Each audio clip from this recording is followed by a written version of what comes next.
Anton, is this technically a Christmas movie? Oh, yes. Not just because of Dr. Christmas Jones, but if you spot it at the end, they are celebrating Christmas. They are. Yeah. Did you also spot the Aston Martin is in this film?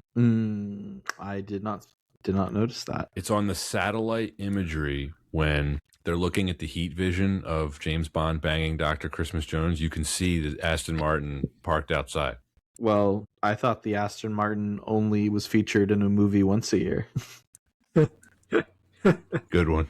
So they basically made her character's name just so they could say that line, right? There's no other reason. They literally only featured her character just because they wanted to attract teen boys. So, well, it worked. Yeah. No kidding. This is Why Wasn't It Better? And I'm your host, Patrick Darms. And I'm your co-host, Anton Paras. On today's episode, we're diving into The World Is Not Enough, known as Twine to the Bond community. It is the Bond film that might think it's deeper than it is. This is Brosnan at his absolute peak. There's ski jackets, there's pipeline geopolitics, there's pre-9/11 oil paranoia.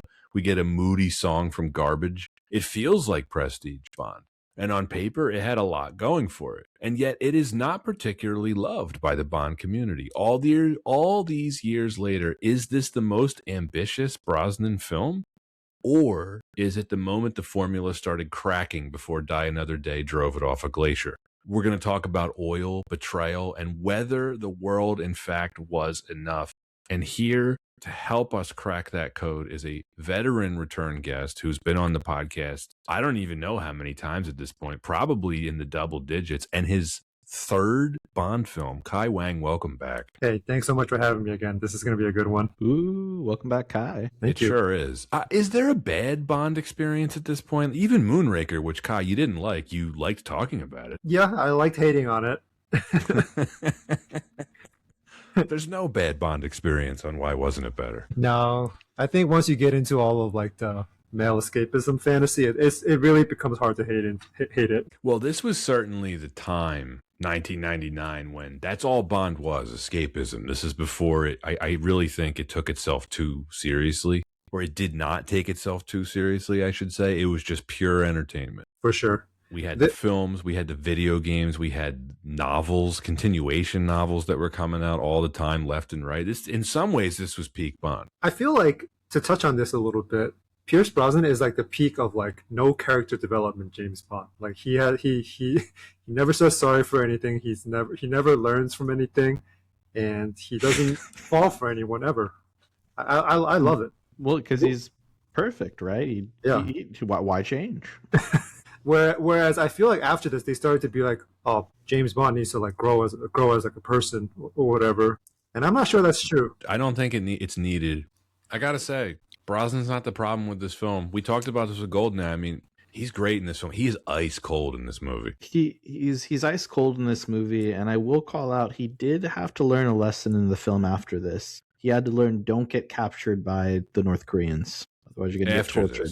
Yeah, after this. Yeah.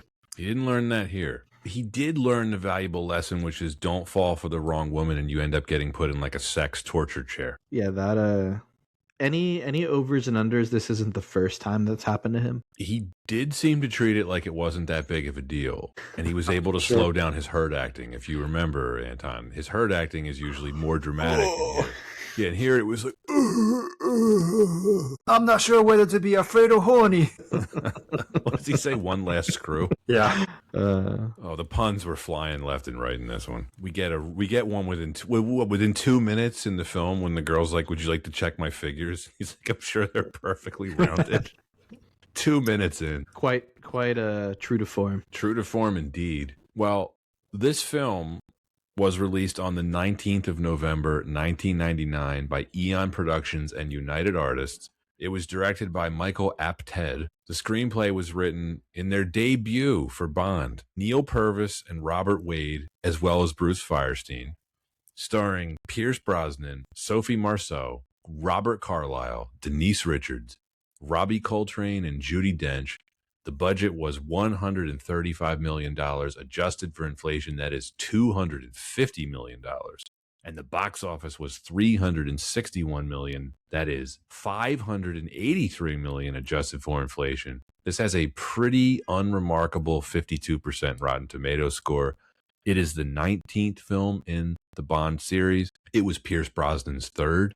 James Bond uncovers a nuclear plot while protecting an oil heiress from her former kidnapper, an international terrorist who can't feel pain. And this film is also noteworthy for containing the line of dialogue, "Our only lead committed suicide on that balloon," which still blows my mind that they actually wrote this into what is supposed to be quite a serious scene. Kai, I gave you some options about what you wanted to appear on. I mean, I figured, you love Bond at this point, but why the world is not enough? So I saw this as a teenager for the first time on like DVD or something, and I remember there was just a lot of like funny dialogue in it. And even back then, like when you're a kid and you don't like fully understand everything, I was like, this is pretty funny. So I thought this would be a good one to come back to. Also, I think this is the only Bond film with a BMW in it. It's the third. GoldenEye had one. Yeah, GoldenEye had a BMW. What Beamer was that? The Z3. Oh, the Z3. That's right. Yes. This was the end. This was the final film in their licensing agreement with BMW. Oh, gotcha. It's coming back to me. Let me rephrase that. It's the only one with the BMW Z8 in it. Correct.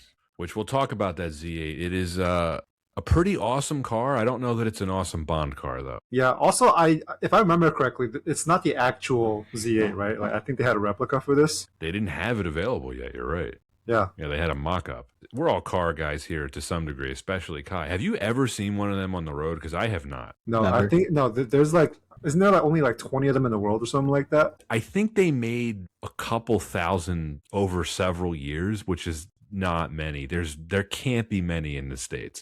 But I mean, I have never seen, because I've always looked out for these since this movie came out, and I've never seen one in the wild. I saw one at a car show once, but not on the road. Yeah. So according to Wikipedia, there are 5,700 of these in the world. It's not much. Anton, you ever seen a Z8? I'm guessing not. No, you're on mute. Nope. They are beautiful cars, though. They're really cool, but is it a good Bond car? I don't know. I don't know. How do you define a Bond car? It can swim. I mean, this is going to sound like a cop-out answer. I think a classic British car. I mean, Aston Martin, it's such a wonderfully British automobile. BMW feels like in the film before this, Tomorrow Never Dies, he was driving a BMW 750, which is just such a boring car for Bond. The Transporter. Yeah, I mean, it's not that they're not nice cars, but someone down the street from me owns a BMW 750. Someone down the street from me should not own a Bond car. It should feel somewhat unattainable. Yeah, like a Lotus Esprit in the Roger Moore movies. Like, they're really cool. They're really rare. You don't see many Lotus Esprits. You don't see many Aston Martins, especially the older ones. Okay, and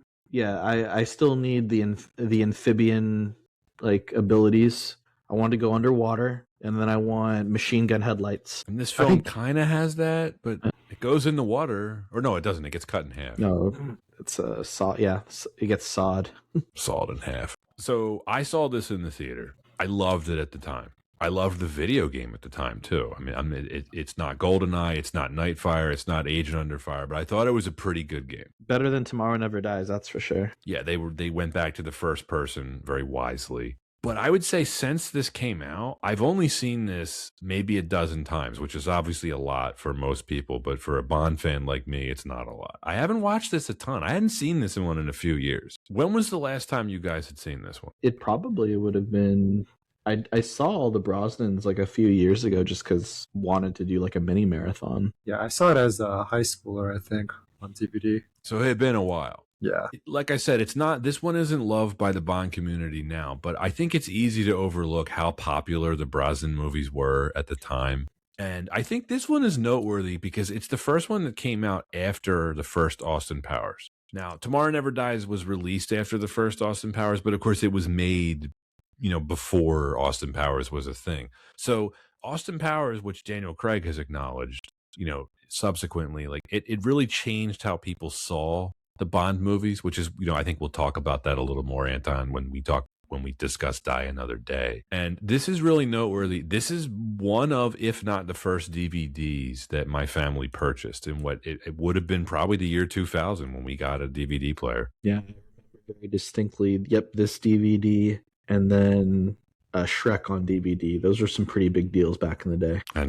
DVD, Doesn't look that impressive now, but we're old enough to remember the jump from VHS to DVD. The quality was like insane. Yeah, but at the time, people still really had CRT TVs. Plasma or flat screen TVs were still a bit pricey in the early 2000s. So, oh yeah, they were a lot. But correct me if I'm wrong. 2000 was definitely when people were starting to get bigger TVs. Like prior to that, I think we had like a 32-inch. Yeah, bigger, heavier, or bigger, but not quite as heavy CRTs. Like technology was improving, but those things were still behemoths. They were. Just shout out to 1999. What a year for film. I mean, I have some of them written down here. Phantom Menace, Toy Story 2, The Sixth Sense, Tarzan, The Mummy, Wild Wild West, Austin Powers, The Spy Who Shagged Me, The Matrix, Fight Club, The Insider, Sleepy Hollow, Talented Mr. Ripley, Eyes Wide Shut, October Sky, Election,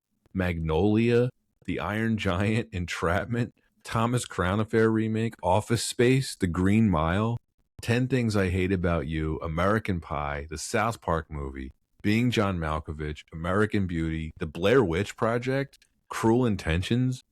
I could go on. Like, one of the all-time great movie years. It really is. Yeah, you name mostly really good movies. Mostly, yeah. Yeah. There's also Wild Wild West. Yeah, I was going to say that's a pretty big outlier. You know, I saw that for the first time like last year. How was that for you? There were some highs, mostly lows, though, I would say. There was more mechanical spiders than you expected, right? Yeah, and they were like PS2 looking graphics to it. It was like hard for me to reconcile like how bad the CGI looked. It looked bad then. Of course, Kai, you know, like that is the film he turned down The Matrix to make. Yep. Kind of amazing.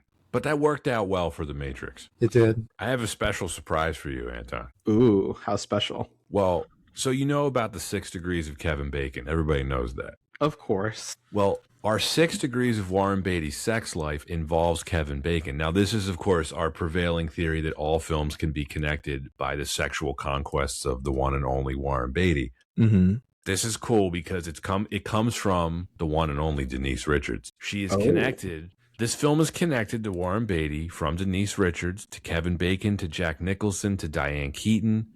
Richards was, of course, in Wild Things the previous year with Kevin Bacon, who was in A Few Good Men with Jack Nicholson, who dated Michelle Phillips and Diane Keaton, not at the same time, both of whom dated Warren Beatty, not at the same time.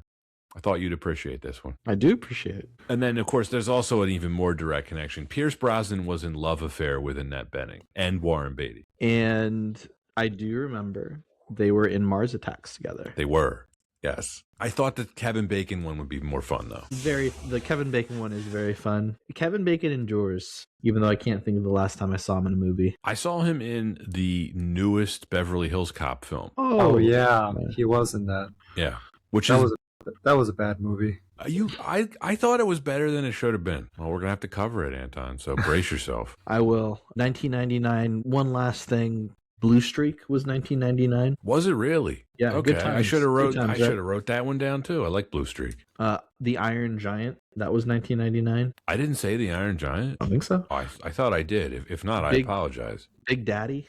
That was 1999. It's a good movie year. Adam Sandler realizing like his full power. Interesting film. Tarzan in 1999. I said Tarzan. Okay.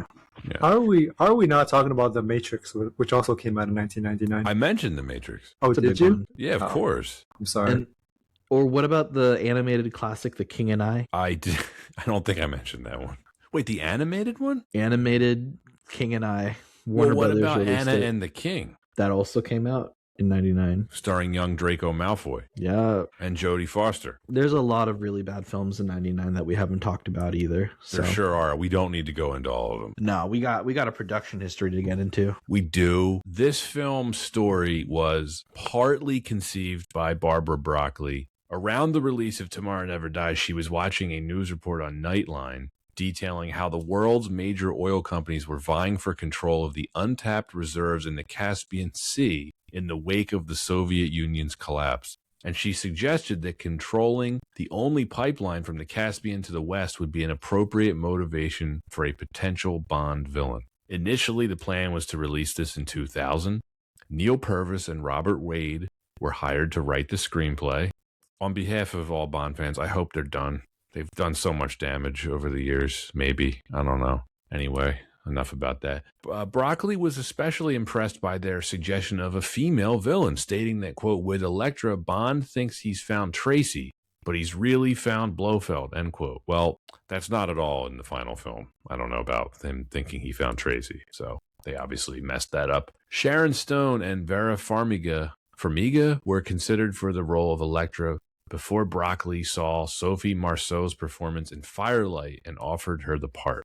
Christmas Jones was originally written as a French-Polynesian insurance investigator before the studio insisted on changing her nationality after the casting of Marceau.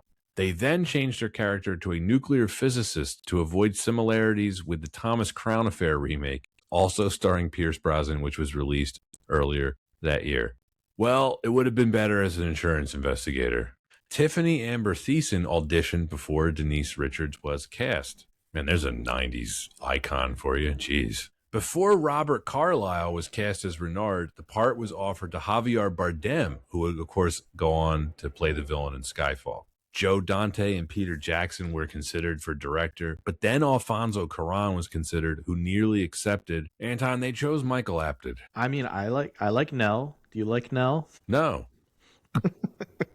I don't. Because that's exactly who I think of with Bond, is the guy that directed Nell. Well, they chose him because of, quote, his experience eliciting strong female performances, end quote. He worked with Sissy Spacek in Coal Miner's Daughter, Sigourney Weaver in Gorillas in the Mist, and Jodie Foster in, of course, Nell. They all earned Oscar nominations. I wonder if they were hoping they could get an Oscar nomination for Denise Richards. That wasn't going to happen, but it's good as None dream. of it was going to happen. Just imagine, like, you're hiring a Bond director and you're like, what do you think? The guy that did Gorillas in the Mist?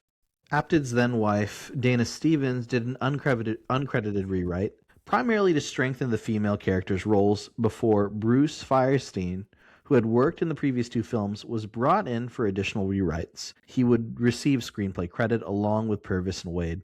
The eventual title, The World Is Not Enough, is an English translation of the Latin phrase Orbis non sufficit, the motto of Bond's supposed real-world ancestor, Sir Thomas Bond, which is featured on Her Majesty's Secret Service. Principal photography began in January 1999 and lasted until June. In Bilbao, Spain, was used briefly for the exterior of the Swiss bank and flyover bridge adjacent to the Guggenheim Museum. In London, outdoor footage was shot of the SIS building and Vauxhall Cross, with several weeks filming the boat chase in the River Thames eastwards toward the Millennium Dome. Eileen Donan Castle in Scotland was used as MI6's backup HQ. Other locations include Baku, Azerbaijan, the Azerbaijan oil rocks in Istanbul, where Maiden's Tower and Kukusku Palace were featured. The ski chase sequence set in the Caucasus was shot in Sham. I almost said Sham. Wow. Was it? It's better if you do. We don't have any listeners in France. It's fine. In Chamois, France. All interior scenes were, of course, filmed in the 007 stage at Pinewood Studios. And David Arnold returned for his second score. The title song, The World Is Not Enough, was written by David Arnold with Don Black and performed by Garbage. That is our production history. As always, we want to thank everyone for listening. If you're liking the pod and haven't already done so, please follow, please subscribe, please leave comments. All of this helps the algorithm tremendously. We're on the social media platforms as well. Best of all, Letterboxd. It's a great place to follow us. You can see our full list of films there. We've noticed a major uptick in Letterboxd followers recently, so clearly this messaging is having its intended effect. And of course, if you want to throw a few bucks our way, we have a Patreon. You can support the show there directly. You can get access to episodes early, ad-free, plus bonus content. Links to everything are in the description. Anton, Kai, let's talk. Why wasn't it better for Orbis non sufficit? I want to start with the cast as our first reason, because I think this is a pretty noteworthy kind of exception for a Bond movie, Anton. With one individual who we are going to talk about, who I think we can all guess, I'd say this is a really well-acted film. I would totally agree with you. And I also know who we'll probably end up talking about that did not do their portion of the science project. But we'll get to Judi Dench. But all around, really impressive. especially with, hey, I mean, I love Robbie Coltrane. Any other performances that really stood out? We should just start with Pierce Brosnan. This is his third film. I think he really hit his stride here. He is ice cold in this, and I mean that in the best way possible. I think this is my favorite performance of his as Bond. I think GoldenEye is, of course, a better film, but Kai, he's awesome here. He really is. He's the best. Dude, that scene where he goes underwater briefly in the boat, and then he adjusts his tie, I'm like, peak. He had it all. The coolness that we get from Brosnan cannot be seen more than in the casino scene where he puts on the X-ray glasses and he sees, all everyone basically has a gun in that casino. Any other actor, it could come off really creepy, but with Bond, it's just classy. He's just looking for guns. What else does he see along the way? Well, he'll give a smirk, but it's not creepy. He's him. Yeah. He is him. There is this prevailing theory in the Bond community that every actor hits their stride in their third film. I think there's a lot of merit to this, too. Anton, think Connery and Goldfinger, Moore in The Spy Who Loved Me, Daniel Craig in Skyfall, Brosnan in this. Makes a lot of sense. It's a theory I agree with. I mean, I think with any like major new project, there's going to be like a transitional period. It would be really difficult to like step from one kind of role into something else without some bumps along the way. I agree with you. I would say I think Brosnan in GoldenEye is about as comfortable as I've ever seen an actor in a debut for a role like this, considering he was primarily known for TV too, which we talked about on that episode. Listeners, if you haven't heard that one, check it out. But I mean, he looks like a movie star in this one, and they give him a lot of dramatic work to do in this film, and I think he makes the most of it. Yes, he can sell all the action stuff. He looks good in a suit. Anton, you pointed out in like something like the casino scene, he succeeds doing that where a lot of other actors would have failed. But the stuff that he has to do, when he returns from the Kazakhstan mission, and he's not sure if Elektra is who she says that she is, and he's trying to figure out. It's really good acting from him. It's a good dramatic performance from Brosnan. I think by that point he knew he just couldn't prove it. Right. Yeah. He had enough. His instincts were he's like, I got played. But that's why it's a good performance, because he knows he can't prove it, so he can't fully. He's trying to get a confession out of it, and then he's the scene. He gets a lot more to do with Judi Dench here too, which I think always elicits a good performance out of an actor. Judi Dench is the kind of actor who will really elevate anyone around her. And I don't think it's a hot take to say Pierce Brosnan is not the same level of talent that Judi Dench is, but he's great in the scenes with her. Yeah, I feel like whenever you get a scene with Judi Dench and Brosnan, it feels like a bit of a fencing match. There's a lot of great wordplay. It's always just a test of what does Bond know or how is Bond going to respond back. And it just makes those scenes just so entertaining. I think they knew where their bread was buttered too from GoldenEye. You remember that wonderful scene where Bond is in M's office in GoldenEye and she dresses him down and she calls him a sexist, misogynist dinosaur. They very clearly looked at that scene, recognized how great it was, and they were like, let's just give them more scenes together here, as many as we can get. Because M has way more screen time here than she does in almost any other film, except maybe Skyfall. And it's one of the best things about this film, I think, just is the performances. There's a lot of parallels between this movie and Skyfall, too, like when I was thinking about it. There are. We'll talk about that later. Maybe too many? The series, well, this is always a series that is borrowed from itself, too. Yeah, having watched a lot of them in like a short period of time now, like the pattern recognition is kind of kicking in for me where I'm seeing like elements that carry over. For sure. Brosnan, I forgot how cold he is in this film. When he kills Elektra, it's one of the coldest moments in the entire series. When she said, you can't kill me, you'd miss me. She has it coming, but he kills her in cold blood, and then he says, I never miss. I'm curious, Pat, when you'd first seen this film, can you remember if you thought he was actually going to do it or not? Yes, I remember being in the theater, and the theater was like dead silent. Like it hit hard, especially when, Judi Dench watches him do it. It's a big Bond moment, right? It is. It's a really well-written scene, and it's really well acted from all the players because you feel sorry for her for like a second, and then you like remember how evil she turned out to be. But he gets a lot of good lines like that. Like I like when he finally surprises Renard in the missile silo base, and he says, expecting Davidoff, he caught a bullet instead of a plane. I thought that was a really good line. I know which line I really love. What, the one at the end? We can save it. Which one is that? Remind me. Something about holidays. I don't know. Let's keep going. Well, yeah, we can put a pin in that. I mean, if I would say, we'll talk about it a little bit later. I would say the writing is a little uneven in this film because there really is some great writing on display here, and there's some not so great writing too.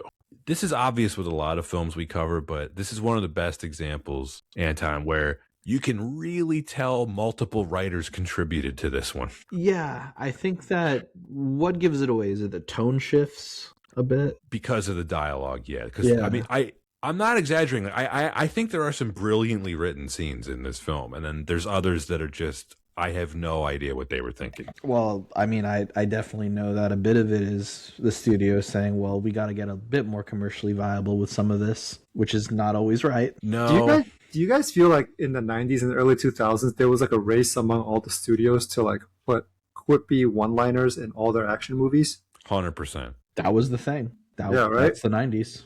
Yeah. I think that can be traced back to Die Hard. Because Die Hard is really quippy, but the difference is the first Die Hard, the dialogue is pretty awesome. And a lot of films have tried to imitate that over the years, to your point, Kai. Some of them very successfully, a lot of them not. It's not really action movies today. Anyway, I can't think of iconic quippy lines. I kind of miss it. Yeah. Face Off is a terrible film. Oh, I love it. So many good lines. There's great lines. It's super quotable. I guess this is no stranger to Bond, though. I mean, think about all the way back to like Diamonds Are Forever. It's a horrible film, but it's very quotable. True that. Well, I shouldn't even say Diamonds Are Forever. Bond has been known for its one-liners since the very first film. But I think that just adds to the film feeling more in place when other action films are already trying to get on that trend of let's put together some really like memorable lines that we can sell as even the tagline of our films. Kai, what's the worst line in this film for you? I think you texted it to me, but probably, you're a British spy. What's your name? Do you have a name? What is it? It's just, I just feel like there were so many better ways to like deliver, because I think clearly that line is meant for like some level of exposition, but like there was just a better way to deliver that. I don't think it helped they gave her the worst dialogue. Like it wasn't fair to her. Someone had a vendetta against her. What's the first thing she said? She's like, are you here for a reason, or are you just hoping for a glimmer? It's like, oh man, you don't have to do her like that. You really don't. Someone's tampered with the bomb. Remember? They're in the tunnel, the oil pipeline. He's like, someone stripped the screw head. She goes, someone's tampered with the bomb. I'm sorry, Denise Richards. You didn't deserve that. Well, let's move through the rest of the cast. We don't have to talk much about Brosnan's hurt acting. It's maybe the peak of it here, though. In the pre-title sequence, when he falls from the balloon after the lead commits suicide, and he falls onto the Millennium Dome. Did you guys hear the ADRs? When he's bouncing around. Very noticeable ADR. So great. I don't want to take away from Brosnan. He really is awesome in this movie. Sophie Marceau sizzles as Elektra. What an incredible villain. Not really one that's had quite as much of a career in U.S. film, but huge in France, by the way. I was going to say, what else have I seen her in besides Braveheart? I think that's it. If you saw 97's Anna Karenina with Sean Bean. I think I did, but I don't remember much about it. She was also in that famous 99 Midsummer Night's Dream. I saw that one in high school. Oh, okay. Yeah, I've seen that. Good call. She's great. I mean, she's really good in this role. What helps it too is it's a really well-written character. I mean, I think, Kai, you might be right. They reveal her duplicity a little too early, perhaps, but she's a multi-dimensional character, which is rare for a villain. Yeah, I can't remember if we were recording when I said this, but it reminded me a lot of like Bane and what's that other woman's from Dark Knight Rises? Talia. Yeah, Talia. It reminded me a lot of like Talia and Bane, where I feel like it would have benefited from us thinking that Renard was the big bad much longer, with just a glimmer of doubt for Elektra. until the end. I think it's fantastic casting because she doesn't necessarily look like, quote unquote, look like who we expect as a villain or a villainess in the Bond series, right? Almost like a wolf in sheep's clothing. Oh, completely. And they give her this wonderful backstory with the kidnapping thing and her father's empire. She takes over for it. You don't see it coming if you've never seen the film before. Like they do a really good job of, I guess, covering for her, at least until there's no point in living if you can't feel alive. Well, that might be one piece of kind of funny acting from Brosnan. Remember, he's like, huh? It's like, it like zooms in on his face too. It's pretty funny. I gotta say, they came up with a pretty convoluted way to kill her father. Easier ways, yeah. When you think about it, in hindsight, yeah, she could have did it herself. Actually, like just push them down some stairs or something. Yeah, it's like no. We're gonna dip the money in, what was it, fertilizer? We're gonna have just Bond pick it up in Bilbao and take it back to London, and then you just hope that my dad shows up and this radio pin thing is why not just cut his brake lines like everyone else? I mean, it's all to cover the tracks, right? Just yeah. And I mean, I guess $5 million just isn't a lot of money to her. She's like, yeah, I'll let it go. It doesn't matter to me. She loves Rube Goldberg machines. She wants to see how far she can take it. I think my favorite thing about that whole sequence is the wet dock that MI6 has on like the 7th floor of the building. Just for whatever reason. How'd you get the water up there? Just a pool with a boat in it. I'm willing to bet MI6 doesn't really have that in real life, but no, what do I know? It's on the 6th floor, but it's underground. Yeah, Sophie Marceau, I agree. One of the better Bond villains, I'd say. One of the most. I was just gonna say she's one of the most capable. I think that's one of the things that I think of with Bond villains. How capable are they? But then also, how do they get taken out? And one of the coldest ways you could expect anyone to get taken out in a Bond film. I think she's very sympathetic too. Like going through what she went through, like I understand why she hates her father and she hates MI6. I get it. Yeah, like, you're right. I wouldn't want to be in that position. No, because how long was she kidnapped for? It was weeks, right? Yeah, it's her storyline is very Silva-like in that regard, right? It is. Yeah. It's almost like when they were writing Skyfall, they had this movie on. Yeah. In the background. Wait a minute. Pervy and weighty. What were you guys up to? So the guy that kidnaps her, bonus points if you can tell me Renard's real name. This guy had a name? Yeah, they say it in the movie. It wasn't just bald badass? It wasn't Renard, no. Nope, they say it. Well, I can tell either of you don't know. It is Victor Zokas. A.K.A. Renard, the Fox. Another great actor. I think it's a really good performance. I have some issues with how they write the character, but again, I actually felt sympathy for him at one point. Yep, absolutely. Anton, this is pretty rare for a Bond movie. You're usually not supposed to be sympathetic with the villains. You're not supposed to be. I think this is one of the more mature Bond films in that regard. And it's not just with how the villains are portrayed. I think you could see it in the DNA of the film overall. Yeah, I think this is when we started to like move away from like one-dimensional villains of just, I want to control the world or just, something stupid like that. It's like I have a real motive for like why I'm angry, and everyone else is going to suffer for it. But by the way, it's still a really fun film. There's still a lot of fun moments. Yes. It never feels too serious. No, they certainly know how to have fun with it. I mean, Anton, the last film we were talking about Carver and Tomorrow Never Dies. Like this is such a multi-dimensional step up in terms of how a villain is written and portrayed. Yes. Goodness, yes. You can tell with Carlyle's performance, he knows Elektra is using him, and he's just going along with it. Mm-hmm. Yeah, I personally read it as like he just knew he didn't have much time left to live, so he was like, if I'm gonna use my power for something, might as well be for this woman. And to your point about, I'm glad you brought up Face Off earlier, because I feel like there's a bit of double acting he has to do here. When he first meets James, and he has to like hide the fact that it's not him in control, it's actually Elektra. You know what I mean? Yeah. I actually, that might be my favorite scene in the film, that bit of dialogue between Bond and Renard. I think it's one of the best written scenes in the film, where he's like, how sad to be threatened by a man who can't grasp. I love that line he says to him too. Bond, I think Bond says it's easy to kill a man who doesn't believe in anything. And he's like, and what do you believe in? Preservation of capital? It's like, it's just good dialogue. I wish more of the scenes had that, because they don't, but it's okay. Well, let's talk about his power then, because I think this is maybe where I have some issues with how the character is written. Having a bullet in your brain and being unable to feel pain, I think is a pretty cool concept. And they really hype him up, because you don't see him for 45 minutes? You see pictures of him and you hear about him, but you don't actually see Renard on screen. They build him up as this badass terrorist. They don't do anything interesting with this unable to feel pain thing. The most interesting part is the hot rock during when he's torturing one of his henchmen, which is cool, I guess. But well, I guess what you're saying is you expect with this kind of how do I put it? It's almost a superpower. You'd expect maybe something a bit more Terminator like. Yeah, yes. Like if there was some kind of hand-to-hand combat scene between Brosnan and him, and imagine if he just shrugged off every bullet or every punch, just didn't feel a thing. Just knife through the hand. Yeah, doesn't exactly bother him. He can do that.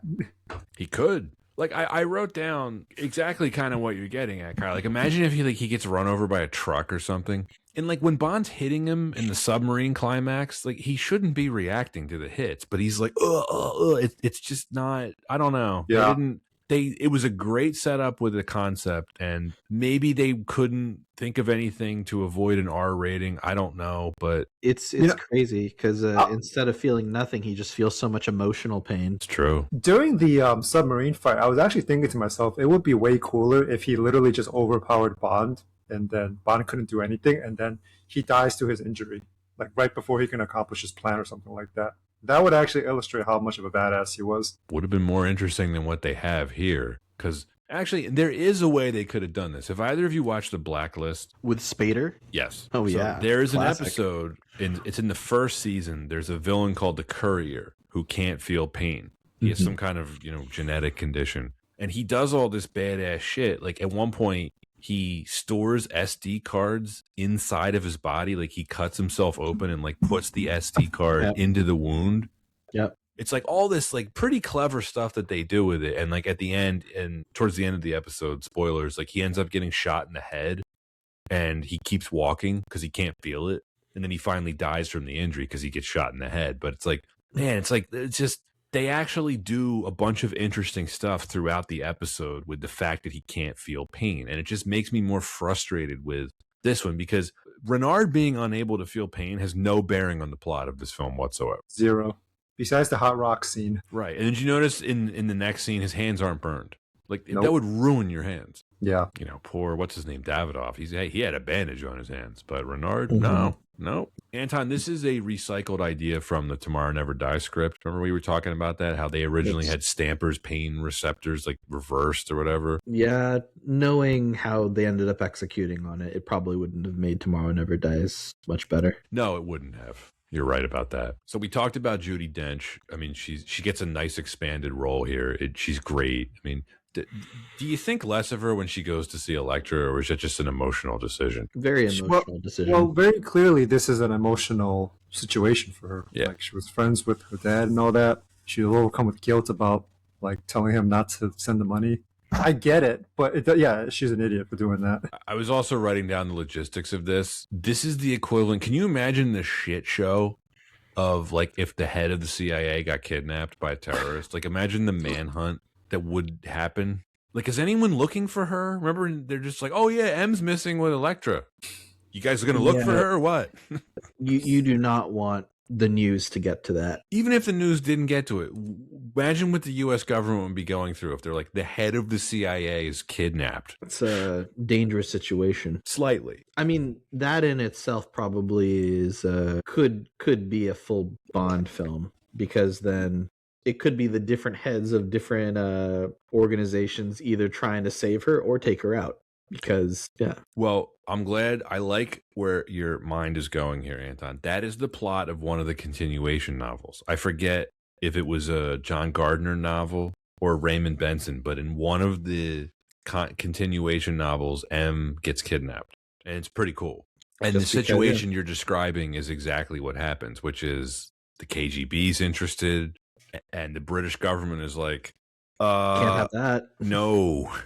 Might be easier if he just died. Sounds about right. I think we just gave him an inspiration for another movie. It was like, you're right. That would be an amazing plot to a movie. Yeah, I'd watch that. For sure. All right. We've delayed it. It's time to talk about Denise Richards as Dr. Christmas Jones. This is usually the first thing people bring up when they criticize this film and how bad her performance is. I just want to say this before I turn things over to either of you. I think she is the weak link. I don't think she ruins the film. Okay.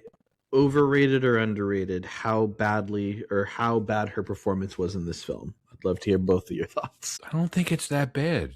What is the bar for Bond girls? When I was watching this, I wasn't like unconvinced that she was feeling what she said she was feeling. Right. So you're convinced she's what, an astrophysicist? No, that was a bad call by the writers to make her that. But yeah.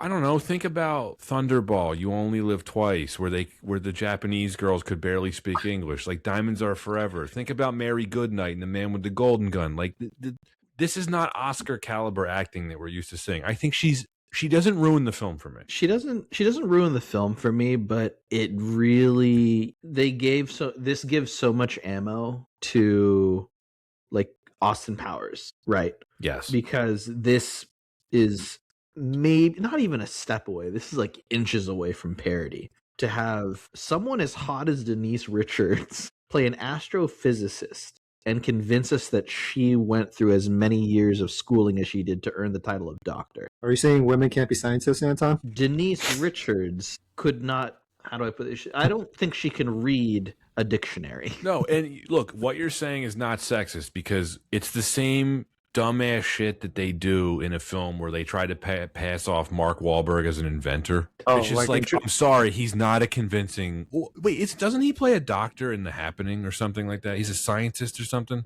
I'm a doctor. Yeah, Kai knows what I'm talking about with the inventor in the Transformers movie. It's like he's an inventor. Of course. Yeah, I think I just found a transformer. That's some sort of transformer over there. Oh my gosh, I can't believe he's dating my daughter. You know, I'll say this too. Like, Denise Richards is not helped by the fact that Elektra does such a good job. I wrote that down. Is she that bad, or is everyone else just that good? Yeah, like she does look. She does come off a little bit goofy compared to everyone else. And they give her the worst dialogue. They really do.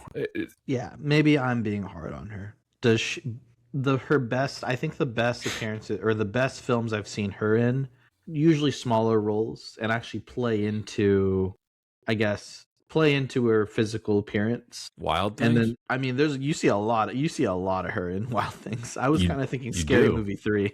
I was thinking of Wild Things. Yeah. And Starship Troopers. Yeah. And Starship Troopers. Yeah. She's really funny in Scary Movie 3. She's hilarious in Scary Movie 3. Yeah. She was in do you remember this gem of the early 2000s, Undercover Brother? I do. Yeah, she plays Penelope Snow, aka White She-Devil. It's a better name than Christmas Jones, I can tell you that. Do you want to translate that for us, for those of us who don't speak spy? I'm telling you, they didn't do her any favors. They gave all the good dialogue to Renard and Elektra, and they put nothing into her character at all. She revealed years later in an interview, she got no direction on set from anyone. She felt very isolated. It's not fair to her. They probably didn't expect that much of her. Well, I mean, she's not good, but let me just say this to you, Anton. She's better than Halle Berry in Die Another Day. Fair. And you see quite a bit more Halle Berry in that one. Yo mama. It's in that film. It's a line of dialogue. But we haven't had a lot of Denise Richards lately. Just kind of talking about Denise Richards. No, haven't seen her in much lately. Guess what happens after you marry Charlie Sheen. She got out of that, thankfully. Yeah, good for her. I think she's remarried, right? Maybe divorced again, possibly. Haven't kept up with Denise Richards, but I will say this: the film got it right with the casting to have someone very hot in the 90s that will especially get young teens to go to the movie theaters. They cast the right person. Her being in this film was a big deal in 1999. It was. There's no doubt about that. Because I had seen her in Starship Troopers on HBO, and I was smitten. One of the top 10 hottest women in the 90s, probably. I think so. Yeah, I would agree with that. You know who wasn't one of the hottest women in the 90s? Michael Kitchen. But I'm No. glad he's back as Tanner. Good call. Absent from Tomorrow Never Dies, but we loved him in Goldeneye. And he's That's back. true. He doesn't get the bad line either. They give that line to Charles Robinson, the character played by, I'm blanking on his name, Colin Salmon, who has the line of dialogue, "Our only lead committed suicide on that balloon." Hilarious line. They wrote it as a serious line, allegedly. And then the other big thing about this film, I mean, the final performance of Desmond Llewellyn as Q. Rest in peace. Yeah, he died in a car crash just a little bit after this film's release. He was 85 years old. It is really interesting how the final shot of him is just being lowered into the floor. It's like it's kind of weird. I think it's a coincidence, but You don't think they killed him? I mean, He might have told them that he wasn't feeling good or something. when with later interviews, he claimed he's ready to keep going as long as they'll let me do the role, right? But they were clearly setting him up for retirement by very foolishly putting John Cleese into this film as R. Look, I mean, not to sound morbid, but they very clearly were thinking, like, this guy is probably going to die soon. We need to set things up for someone to take over for him, and this is how they were trying to go about it. But I think that they would have had a proper, quote unquote, proper send off in the next film. Maybe, yeah. Yeah. I mean, they sort of do it here. Like, they sort of... I don't know. There's just something about it that didn't feel like a send off. It was just more of the exit itself really lends to enough ambiguity that it could be a conspiracy, but it didn't feel like thank you Q kind of goodbye. He was looking old too. I mean, damn. If you were gonna write him off in like a goodbye, like how would you wanted to say Q to say bye in the series? I think just very simply, I'm retiring later. I want him in the field, wearing like a safari hat. Maybe perhaps getting taken out by a yo-yo saw. I think maybe that's the way to say bye. Maybe not that. Yeah, maybe not that. I kind of think it would have been cool if like James Bond brought back like a fucked up car or something, and then he's like, I've had enough of this, and he just leaves and just never comes back. They could have happened with the boat. He's like, that was my fishing boat for my retirement. Yep. Away from you. It's like, that doesn't make sense. You're old. You're 85. Oh, poor Desmond. Legend. Or he follows Bond actually on assignment to Macau, and in the casino he sees a table of very hot women at the blackjack table, and he says, you know what? I think I'll stay on the field for this one. Do you remember at the end in Octopussy when all the women like take him away and he's like, oh That's okay, right. thank you. That's right. That's how he just like, cute, just staying in India. Yep. Don't blame him. Well, John Cleese's are not really. I'm glad he was only in 2 films. Let's just put it that way. Very different. Yeah. So we get Robbie Coltrane back as Valentin Zukovsky. Are we happy with this? I mean, comic relief for sure. Absolutely. Like, we talked about tone being a little all over the place, but this was those moments that actually made me think of much more comedic tone. Like, this is the slapstick Bond. when Bond walks into the casino room and what does he say? He says, "This is," I forget her name, and Nina and Verushka. Yeah. Yeah. Away with the women. We need to talk business. I like when he tells Goldie, he's like, make sure they spend that money in this casino. That's a good line. Yeah, they're definitely leaning on him for comedic relief. I of course, I like the character. I'm glad to see him back from Goldeneye. I like the continuity. I think, what an undignified death. Oh gosh. Jeez. Is he supposed to be like this series' analog to the same guy from the Craig era? Your friend Mathis. Is he basically this era's Mathis? Kind of, in a way. Yeah, in a way. He's a bit of a intelligence broker. Yeah. Yeah, at least he doesn't get thrown into a dumpster. Yeah, that would have been unceremonious. Quantum of Solace. I got a Patreon request to cover that again, Anton. Sure. Could we do it as a long movie with Casino Royale for the 20th anniversary of Casino Royale later this year? Maybe. Sure, why not? I mean, it's just, I know which half of the movie I like. Yeah. You know, there's a pretty sizable chunk of the Bond community now who thinks Quantum of Solace is this like underrated, great follow-up to Casino Royale. And those people are wrong because it sucks as a sequel. Were they all the same people that were in the same convention hall that had a gas leak? Kai, where are you on Quantum of Solace? I don't think it's as bad as people think.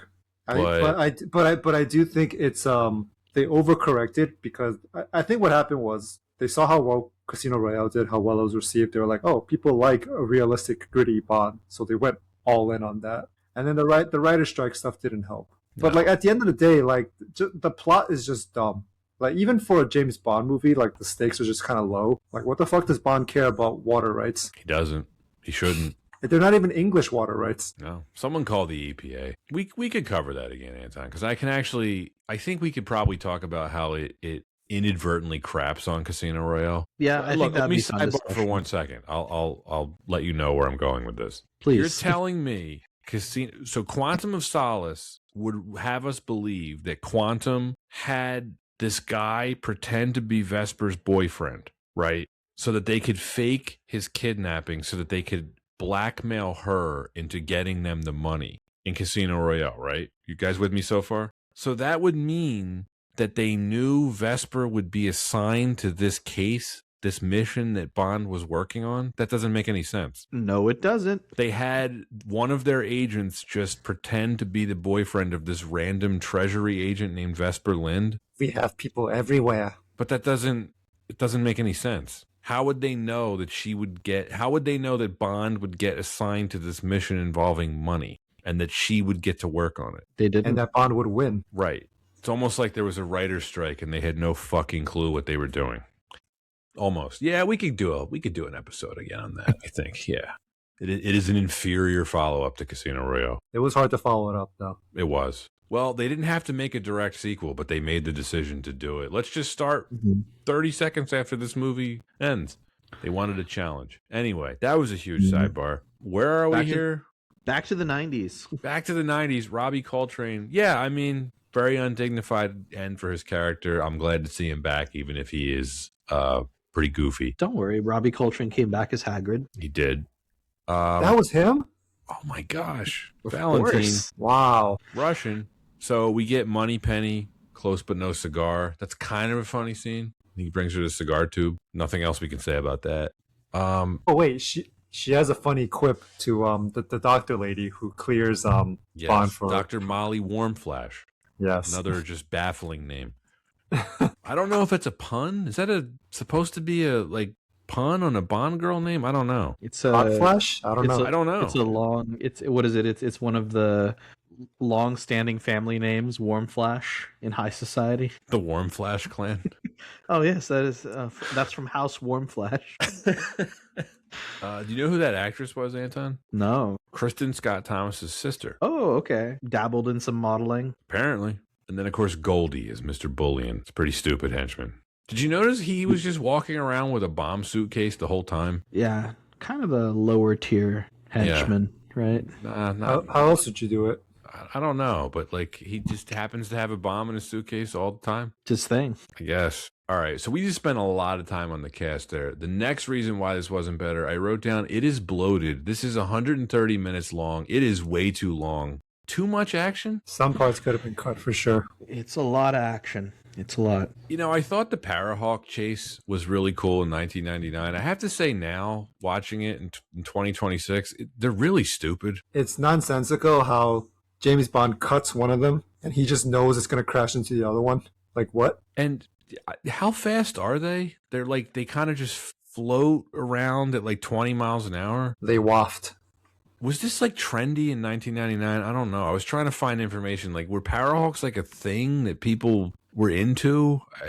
Were they trying to do a callback to the skiing scene from GoldenEye? GoldenEye had no skiing scenes, but sorry, like the mountains and stuff. I guess I don't know. It also doesn't make sense if you're Elektra, right? Why would you have Renard's men just start popping off with grenades and machine guns? Think about how easily a stray bullet just could have taken her out. Also, doesn't make sense. If you go back to the that hot rock torture scene, Renard seems pretty adamant that he actually did want her to die. So he must have convinced his men, you have to try to kill Elektra, without actually trying to kill Elektra, and then being angry enough that they fail, that you kill one of them. Right.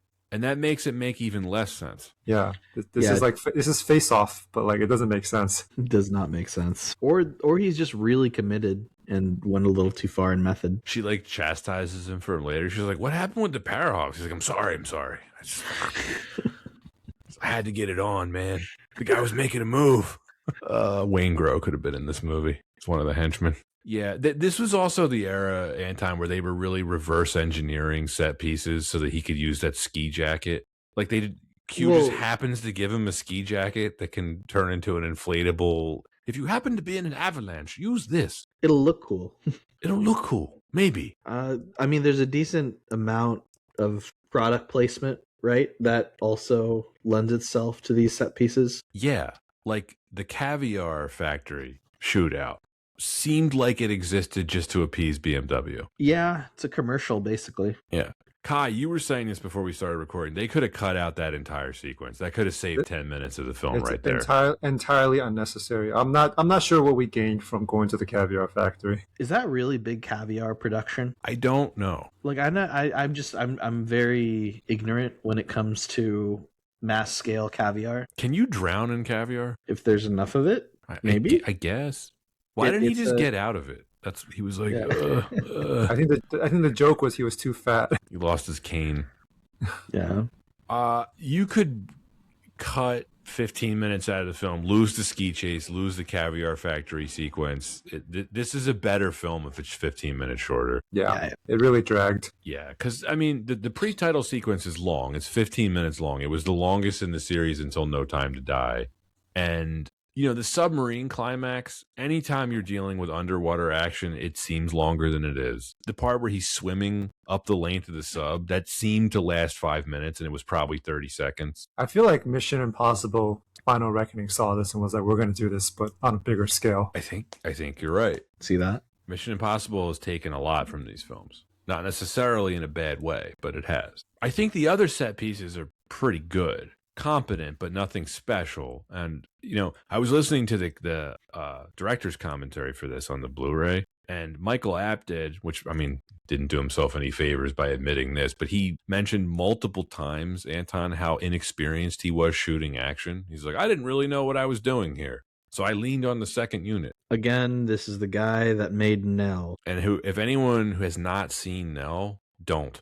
Yeah, I thought the other set pieces I think were fine, like the underground nuclear facility in Kazakhstan. I thought that was like pretty well done. You can check out some of the deleted scenes on YouTube if you're curious. Is it fair to say all the way through, this is just an interesting observation, all of Brosnan's Bond's film featured influence on like a post-Cold War like influence? Yeah, because I mean, like, I guess it was most media of the time. It's like, who are the baddies or who influenced kind of that? I think a lot of movies from this era use like some kind of like Russian thing as like a villain type. I think pretty effectively too. Like I like the fact that like they're going to this old Soviet weapons facility. Yeah, and it's not necessarily with Soviets being the bad guys. It's just there's an influence of that aesthetic or like that setting. Right.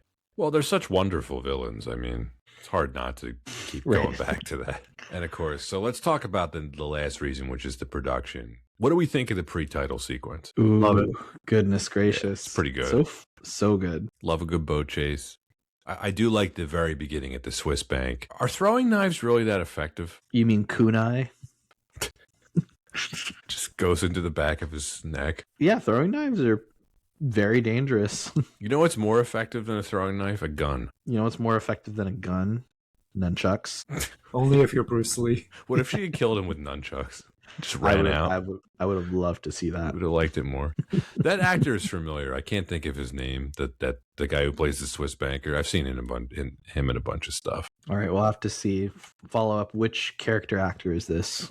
You know who I'm talking about, right? Of course, yeah. Yeah. I'm blanking on his name, and I'm not going to Google it because I don't feel like it. I just think it was funny the way he died. He's like, all right, you better protect me. He's just like, that's good stuff. I don't know about the flashbang on Bond's gun. That seemed unnecessary. Wouldn't that have blinded Bond too? Yeah, that's not good spatial awareness. No. It's not good to be within range of a flashbang. Also, like, why make that? Why waste your gun on that? Is it effective enough if there's a flashbang, like let's say like 10 feet in front of you, if you just cover your eyes like this? I don't think it is, because it was on the desk directly in front of him. Plus, it's the sound. Right.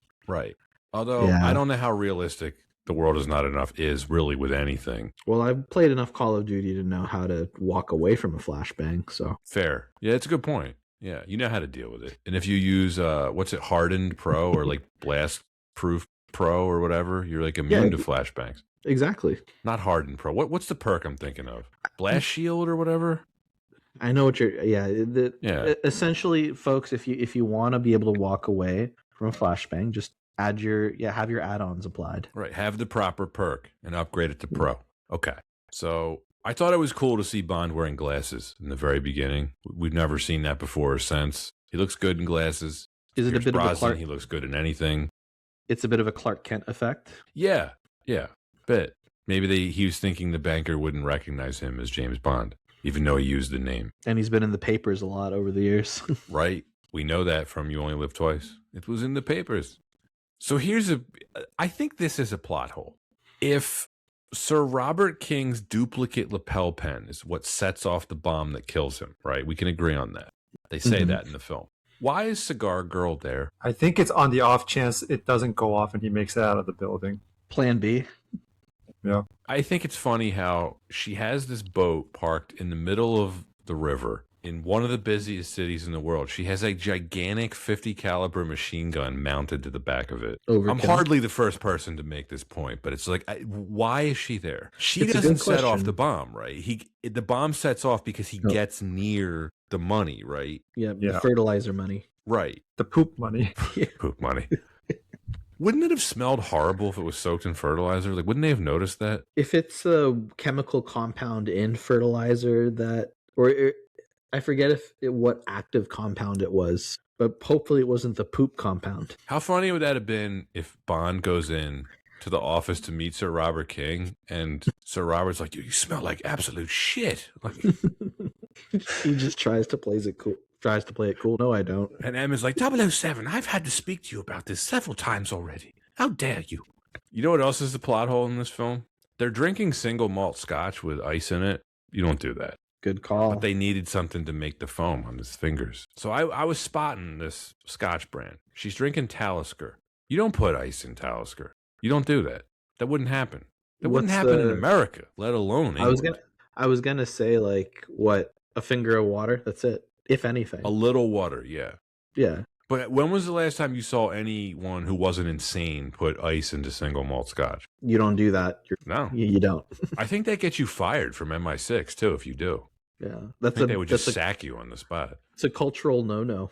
I think it is. I think it's a plot hole. I think it ruins the film for me. It was in the pre-title sequence. I'm like, that's it. We're done here. Well, look, to get back to the serious stuff about this, there's a wet dock on like the 5th floor of MI6. That's absolutely hilarious. He just drives the boat out of it. So when my wife and I were in London a couple years ago, I was trying to peep like where the wet dock might have been. And my wife was like, what are you doing? And I was like, well, in the movie, The World Is Not Enough, there's a hole blown in this building. And then a boat like flies out of it. And she's just like, can we please go? Please. That's hilarious. Can we please go to dinner? It would not have made sense, right? Or like, it doesn't make sense. Yeah. No, it doesn't. Great model work, though. I got to say, the model of that building and then the boat coming out of it looks awesome. Some great miniatures in here. The boat chase is pretty cool. The fact that they filmed this all practically in London on location, it really holds up. It looks great. That's a good time.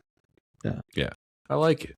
I like how he's somehow steering the boat when he's on the streets with, I guess, just rockets. He's not looking where he's steering. He's not giving an F. Doesn't care. No, just not driving safely, but goes right through a restaurant. Doesn't care. Does he even steer?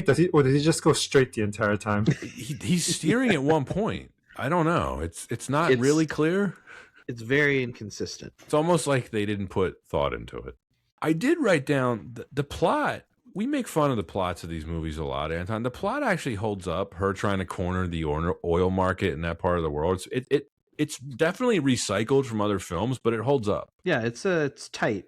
Other than elaborate ways for Elektra to take out her dad, but right, the human Rube Goldberg.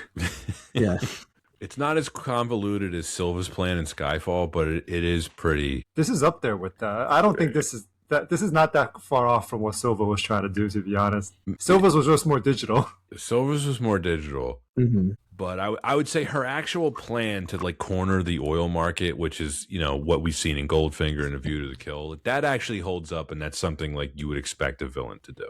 Very sound. That's solid. I do like the whole setup for this mission, how Bond basically gives, or M basically gives Bond like a bodyguard mission. I thought that was like a good way to set up a film. Yeah, like in Rush Hour.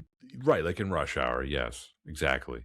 Elektra's a good villain. We talked about that already. There's real emotional stakes here, especially with M's life being in danger. You make really great points on where the film feels grounded, where the film feels really tight. I think it's just the tone of it feels like action-packed zany 90s at times, which is an interesting interplay. That's a really good call out. Half of this film is like really good psychological melodrama, and the other half is just a standard 90s action. Like, it's funny, Thomas Crown Affair released the same year, right? There's a lot of elements in that where I feel like you get one of the most grounded non-Bond films with Brosnan, but none of the action of this film. So I feel like if you just split the action of this and put it in both films, you get two really solid Bond films. Yeah, I never thought I would complain about a film having too much action, but I think this does. It really it's too much. I think if there's gonna be action, it has to advance the plot somehow, and there's just times when it just doesn't make sense. No, like the Caviar Factory shootouts, like it doesn't really accomplish anything. Yeah, and it's clear. Excess is excess. The action can be excessive. One thing I thought was funny, this is certainly a plot hole. So Renard's men, they're expecting Davidoff, and Bond just shows up, and they're like, okay. 0 security checks. No, exactly. Don't even pat him down. No. Come on, get they're your like, bag. We have absolutely no idea who this guy is, but we're going to bring him along where we're trying to steal a nuclear bomb. It's probably fine. And Renard doesn't bat an eye. He's like, well, you brought me the plane. Great. He's not surprised at all to see Bond. Unless he knew this was going to happen. Yeah, he knew. Renard was playing 5D chess. He might have been. It does give us, Anton, one of the last times in the series we get a Universal Exports reference. Mm. I think that it might have been referenced in a Craig movie once. Interesting. Yeah. But, it used to be pretty ubiquitous in the series, and all the Connerys he was mentioned, but not so much these days. That was Bond's cover for anyone curious about what I'm talking about who's not a Bond fan. Bond's cover in a lot of the early films was as an employee of Universal Exports. Yeah, it's equivalent of waste management. A no-show job. Yeah. You can get that W-2. The submarine climax, I think it's far more compelling than the crap we get at the end of Tomorrow Never Dies. Yeah. Not great, though. It's okay. I think it doesn't feel quite as well. The film's just ending now, like in Tomorrow Never Dies. Did either of you find it kind of hard to keep track of where they were in the sub at certain times? I thought it was nonsensical, and it didn't matter. It didn't. My man was just like, I'm gonna go from submarine. I'm gonna go from torpedo capsule to torpedo capsule. So this is gonna sound really mean, but you remember when he does the swan dive off the tower, and he gets into the submarine just as the guy's closing it? Yeah. Mm-hmm. Now, if he wanted to be mean, he could have just let the submarine flood. Now, it would have killed poor Christmas Jones, but he would have accomplished his mission. Yes, that's a very good point. Did you get the impression that he went back specifically to save her? 100%. Right? To bang her, yeah. Yeah, he wanted a piece of that, yeah. He was less motivated about stopping the nuclear meltdown and more motivated by, he's like, I haven't slept with this woman yet, and I need to. Bond's like, wait, I've seen her in Cruel Intentions. Yeah. Listen, I saw Wild Things last year. I can't believe she's really a nuclear physicist. No one else can either. Yeah, all he had to do was flood the submarine. Movie's over. But Bond doesn't do that. He has to rescue the girl, and we appreciate his efforts for doing that. I think Christmas Jones really appreciated it too. Yeah. And vital to the end, right? Vital to the end. She does do stuff. She lets him back into the sub so he doesn't drown. So she's definitely useful. She gives him advice about the nuclear, thing that they're trying to put the plutonium into the reactor of the sub. By the way, the whole I have fight in air quotes between Bond and Renard. It is horrible. He Pretty just lame. smacks Bond. You guys think about like the final fight between Bond and Trevelyan at the end of GoldenEye and how awesome and brutal of a fight that is. It's like, what happened to the fight choreography in this series? Because Brosnan never did anything that physical again. Like, this movie doesn't have anything like that. I hate to actually give some credit, but I actually really enjoyed Brosnan's, like, what is it, sparring match in Die Another Day, or not sparring. Oh, the sword fight. Yeah, the fencing match. Fencing match. Yeah. I like that action, but it wasn't really required. It didn't require Brosnan to throw a punch or for any of that to be directed.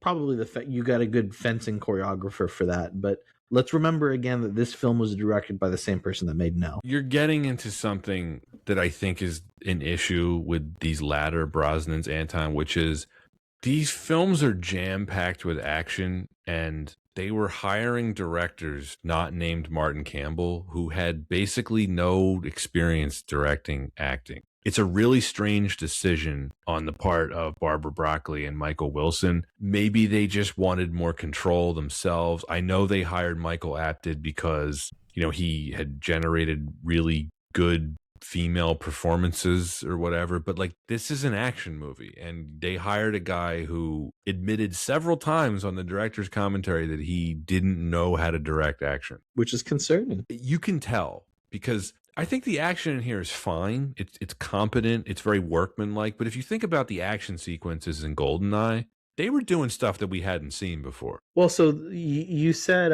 workmanlike. I think that word probably is the best to describe the action in this film. I feel like it's nothing distinctly new, right? It's just this is a film where the action is quantity over quality. Yeah. Like, if you're ranking this against other 90s action movies, it's not going to win any awards. It's fine, but there's nothing special about it. Okay, Kai, we've been teasing this. We've been hinting at this earlier. The amount of stuff that Skyfall ends up lifting from this movie is kind of a lot. Let's go through them. It's pretty egregious when you have it all listed out. If you watch these back to back, you're like, huh. Now, I don't want to single out Skyfall. The Bond series would do this a lot. The Spy Who Loved Me and Moonraker are unabashed remakes of You Only Live Twice. They would recycle the Monopoly plot. Like, we already mentioned how Elektra wanting to corner the oil market is basically the same plot from Goldfinger and A View to a Kill and a couple other films. But so Skyfall, it is funny. So number one, both movies involve MI6 headquarters getting bombed. Yep, that's true. Number two, both involve a backup headquarters getting used. Number three, both films involve Bond nursing a shoulder injury suffered in the pre-title sequence. Number four, both. I'm gonna add to the shoulder injury thing. In both ones, the main villain knows about the shoulder injury and it's used against him. Great point. Number four, both films involve Scotland and Istanbul. Number five, both feature action sequences set in London. Number six, both films involve a mysterious terrorist. Yep. Number seven, both involve abduction victims left to their fate by M. The same M.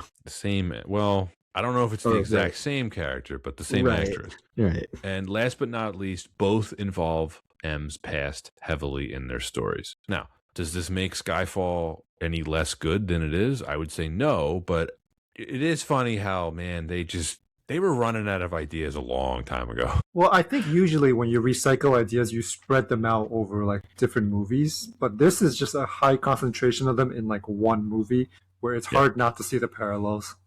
It is. Yeah, it's not hard to see the parallels, but Skyfall also looks really, really good. Oh, I like Skyfall better than this, for sure. It doesn't have a Denise Richards-esque performance in it. I wrote down pretty good title drop. This is a great title for a movie. The World Is Not Enough, just a great title. Yeah, absolutely. It's not the first film where we hear it. You know what it is, Anton? Honor, Majesty, Secret Service. Yeah. Anton, you were talking about the tonal shifts in this film. You mentioned Valentine. That Goldie character, too, with Mr. Bullion. Yeah. It's like, you don't need him. You don't need to do that. There's a lot's been written about this.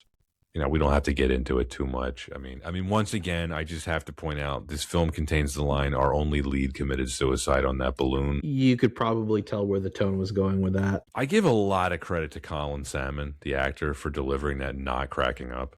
He kept a straight face. That's really good work as an actor. I couldn't even crack a straight face while saying sham wow. Robert Carlyle managed to keep a straight face when he said, "Welcome to my nuclear family." The good one. In the context of corny 90s one-liners, I think that's a pretty good one, actually. I groaned. I was like, oh no. And then, look, we've been teasing it. The final line of the film, I thought Christmas only comes once a year. It's so cheesy, but so good, and I have to give them applause for actually going there. Yeah. Because I'm sure they wrote that in the first draft, and they were like, well, we won't actually include that in the film. That's just like a funny thing that we did, and it just survived all the way through the drafts. Well, no, if you take what Anton said is true, that they made this character specifically for this line, they have to say this, otherwise her character is wasted. Right. The way I see it, there's a whiteboard. There's a whiteboard in the writer's room where they're trying to put silly one-liners. This one's at the top of the list, and someone drew like a bunch of dollar signs around it. It was very high priority. The whole film revolves around that line. It's kind of like George Lucas saying, like, Jar Jar is the key to all this.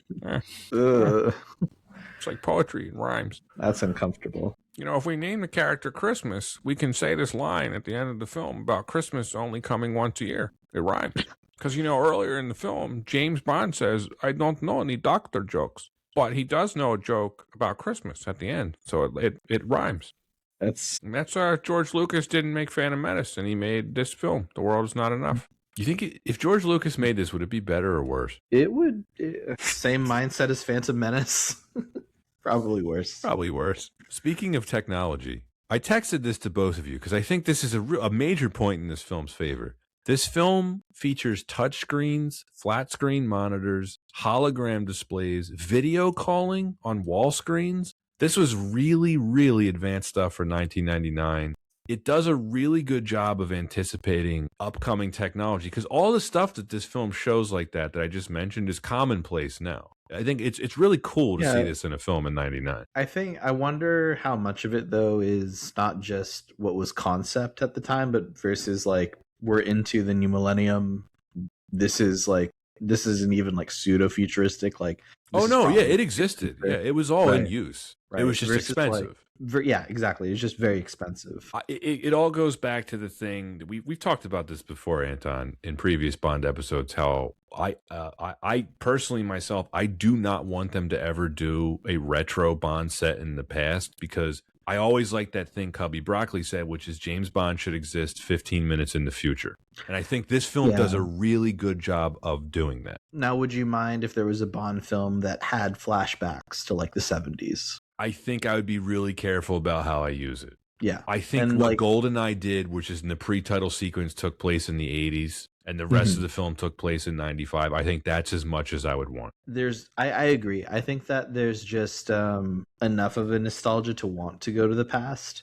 It's a really great point. We have to remember that Bond is always moving to the future. Yeah, I think it should always be looking ahead, not to the past. I think this is not a point in this film's favor. Really boring locations. It's supposed to be, it's supposed to be exotic. I mean, I'm no offense to Azerbaijan. They don't film it particularly well here. It's just not. Exotic is not the same thing as cool. I do like that there was a casino scene. It's not a great looking casino. No, it's but we didn't get one in the last film. No, we didn't. And Tomorrow Never Dies also, I don't think, had very interesting locations. This is not filmed particularly interesting to me. It's just, this is a very drab looking film. And I hate saying that because they had a huge budget. I think Peter Lamont, who did the production design on this, he built some really great sets like that. The submarine interior is an impressive set. The Kazakhstan missile facility is an impressive set, but everything is just so uninteresting. It's a lot of gray and concrete, and it's just, I really miss the inventiveness of Cam Adam. Kai, think about like Moonraker. Not a great film. It looks awesome. Everything in that movie just looks cool and interesting, and there's all these shapes and colors, and it's totally absent from these newer Bonds. There's too much brown in this movie, I feel like. There's just so many scenes where it's just like dirt and sand. Yeah, it's drab, just so drab looking. Anton, what do you think? Is it how they filmed it, or is it just they never really replaced Ken Adam? I think it's a lot of the latter. This is a film too where, especially if you're working with a director that doesn't properly know action, one that probably doesn't even has to lean on the second unit. I feel like there's just not enough that really even gives itself to that distinct feeling that we're going to capture a location as though it was like a classic Bond feel. Just it's not fully there. Feels a bit more generic. I think you're right there. Really impressive special effects in this film. A lot of invisible special effects. Whenever you see a long shot of the Z8, it's a remote control miniature because they didn't have a working version of the car, and you can't tell. I had no idea until you told me just now. Which is impressive. Really impressive. Anytime you see the helicopter saw blades cutting the trees when he first sees them, that's all miniature work. Nice looking saw blades. Yeah, it's like really great stuff. And I think the miniatures in general, like when the submarine cracks in half, it looks awesome. There's a lot of like unsung hero work that goes into these films, I think, with the effects teams. Just stuff you would never know are effects. We talked about the Z8. I don't know if it's a great Bond car. It's a rare car, obviously. I don't think he uses it enough. No. It's almost like they signed this deal with BMW and they weren't quite sure how they were gonna make it work. Thinking on it, how much cooler would it have been if the fucking Z8 turned into the boat in the beginning? That would have made more sense. That would have. We already know my stance on amphibian cars. Well, yeah, because pro amphibian cars. Because think about it, there's actually a scene where the boat has to go on land. That would have been perfect. Right. Yeah, that's true. If only BMW had been a little quicker in getting them that Z8. What's the vehicle of Marvel? Well, they had the Audi R8, and then there was some Acuras. That's right. I try to remember like what car suddenly all of S.H.I.E.L.D. is driving. Oh, it was Audi A8s, I think. Okay. What's the one where they had the Acuras? Was it the first Avengers movie? No, so in Black Panther they had the Lexus because Toyota was the sponsor for that one. Okay. So Black Panther has the LC500 and the villains drive 4Runners.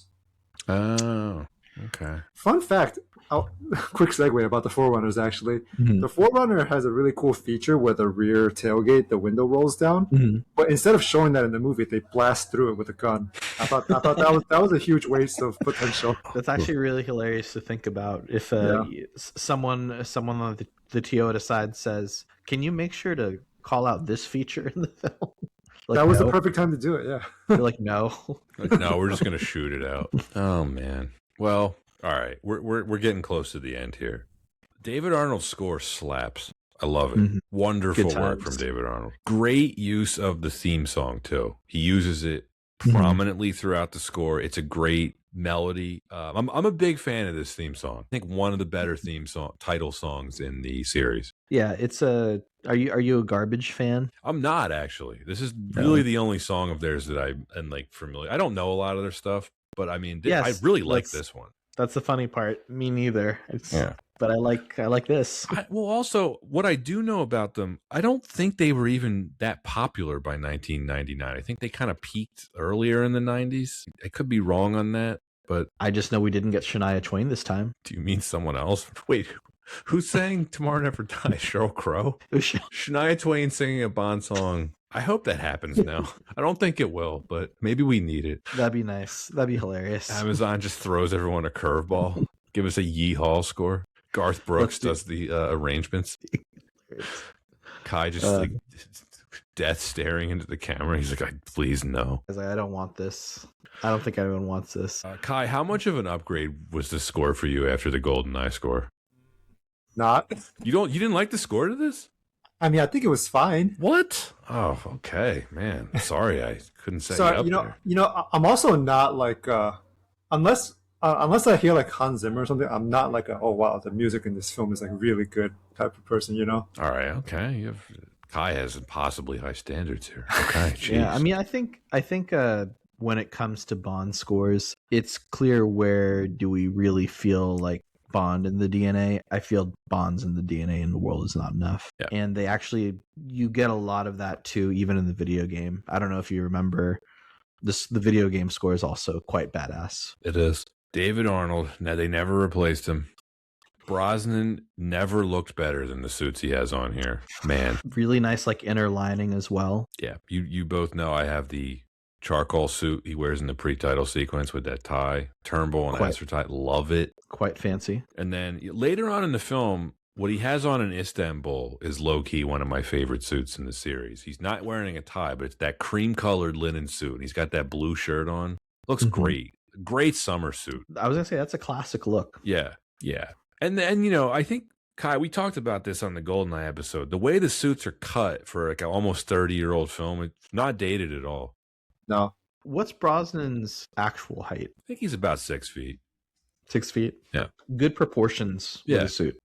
6'1". 6'1"? Okay. 6'1", yeah. I mean, like, let's face it, the guy, it doesn't take much for him to look good. I mean, he could have been a model if he wasn't an actor. I mean, he really does look like he was born wearing a suit. I mean, which is I think a criteria for any actor playing Bond. Connery, same thing. Roger Moore looked incredible in suits. But this was, I mean, I would say probably physically the peak of Brosnan too. He wasn't too old. He was like just the right age. He was in his like mid 40s by this point. Still looking in his prime. Yeah, for sure. Little gray in his hair in this film. Did you notice? He has some salt and pepper. Yeah. It looked good. And then of course, Kai, the Omega Seamasters never topped. Anton, that thing sparkles. I don't know if it's how they were lighting it or if it's just a damn good looking watch. They really you notice it in these films. I think the Omega team was probably like, make sure it looks good. Yeah, make sure. I'm curious now if whatever Amazon chooses to do with this new reboot of Bond, are they going to keep the Omega thing going? I would think they would. But of course, we're now going on 30 plus years of an Omega partnership. And prior to that, Bond had partnerships with Seiko, Rolex before that. They'd be wise to keep Omega going, I think. Isn't it more about who is bidding the most to be the Bond watch? Possibly. Right, yeah. But I think you would agree, Kai. There's certain brands I just don't think would work for Bond. Like, I think it would be weird to see him in something like an AP. I would love that. I know you'd love it, but like Omega, there's a British naval history there that I think really works for the character. Yeah, because AP just doesn't have a history of being like utilitarian. So for sure, I get it. I would love to see Bond and Invicta. Well, there was I don't know if you guys remember this, there was like the big Swatch Omega collab. Yeah. And then Mission to Uranus. Yes, that was one of them. And then I saw from that I think Swatch is like one of the top bidders for the next Bond film or the next Bond contract. Blanc Pain with Bond would be really cool. They could do that because they've got some good dive watches. I could see Tudor working too. Tudor, maybe. Nah, then every movie's gonna have to joke. I guess even Bond can't get an allocation with the AD. Yeah, that's a good point. I could see them going back to Rolex too. I mean, the Connery ones, he had the Submariners. You know, it's about as classic as it gets. But we could speculate all day on this. We have gone through all of the notes. One real quick note I kind of want to flag. I know this is just a product of the time, but watching old action movies, I hate the way everyone holds a gun with the teacup grip. It drives me up the wall. Yeah, it just. I don't know if they just didn't teach like proper pistol handling back then, but it just looks terrible, and like that kind of takes me out of the zone a little bit when I'm watching a supposed Navy commander hold a gun like that. Good, I mean, attention to detail. Yeah, the only films that stand out to me as having really, really good gunplay at that time were like anything Michael Mann does. Like if you watch Heat, but I think you're right. Oh, you want bad gun handling? Halle Berry in the next film, Die Another Day. It looks like she's never held a gun before in her life. There's a lot about that film that. Yeah. That might be the least of its problems. Yeah, it's like did any of the writers ever seen people interact in real life? Is this really what they think dialogue is in real life? One of the henchmen's name is Mr. Kill. Like, come on. like, come on, guys. You're not even trying. I forget. Kai, you've seen Die Another Day, right? Yeah. Yeah, it's... I can't wait to watch it again. Oh, it's a doozy. I put it on the other night, and I was just like... Is that the one where... This is the one where the villain says something like, why would I sleep? I'm going to sleep when I'm dead, or something like that? Oh, yeah.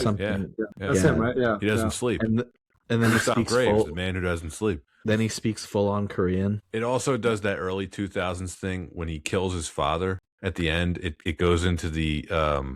sort of Middle Eastern wailing slow motion music where it's like hi. Yep. Unreal. Well, that's it for the notes for The World Is Not Enough, Kai, do you want to give your rating first, or do you want to let someone else go? Sure, I'm happy to go first. I'm gonna give a C plus. I think it's entertaining enough. I think for the most part, the pieces to be good are there. It just didn't quite execute all the way. Anton, I am right there with Kai. I actually like this a bit more than Tomorrow Never Dies. And I think a bit of that has to do with just also this entertainment factor. While this film does feel a bit bloated, there is a lot of fun with this film. I love the cast, even Dr. Christmas Jones. I feel like, yeah, sorry, I chose the wrong word there. Especially Dr. Christmas Jones. It's one of those instances where the tonal shifts, I don't mind it as much.